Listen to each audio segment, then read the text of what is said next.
தற்போதைய அண்மை செய்தியாக பார்த்து வருகிறோம். தருமபுரி பாலக்கோடு அருகே கழிவறையை சுத்தம் செய்யும் மாணவர்கள் குறித்தான வீடியோ வெளியாகி பெரும் பரபரப்பை ஏற்படுத்தியுள்ளது.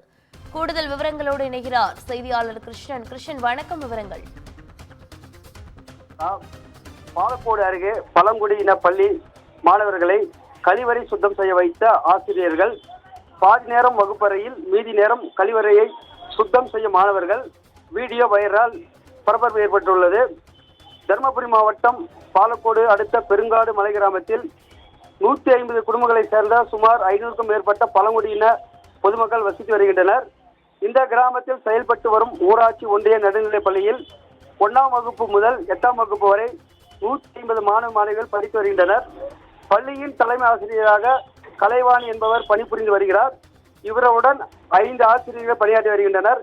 இந்த நிலையில் இப்பள்ளியில் 5ஆம் வகுப்பு படிக்கும் 3 மாணவிகளை தினமும் கழிவறையை சுத்தம் செய்தல், கழிவறைக்கு தண்ணீர் நிரப்புதல், பள்ளியை தூய்மைப்படுத்துதல் உள்ளிட்ட பணிகளை செய்ய சொல்லி ஆசிரியர்கள் கட்டாயப்படுத்துவதாகவும் கூறப்படுகிறது. மேலும் ஆசிரியர்கள் ஒழுங்காக பாடம் நடத்துவதில்லை என்றும், ஆசிரியர்கள் செல்போனில் காலம் கழிப்பதாகவும், மாணவர்கள் துப்புரவு பணியாளர்கள் போல் அனைத்து வேலைகளையும் பயன்படுத்துவதாக குற்றச்சாட்டு எழுந்துள்ளது. மாணவிகள் கழிவறையை தூய்மைப்படுத்தும் வீடியோ சமூக வலைதளங்களில் வைரலாகி அதிர்ச்சியை ஏற்படுத்தியுள்ளது. தாரா,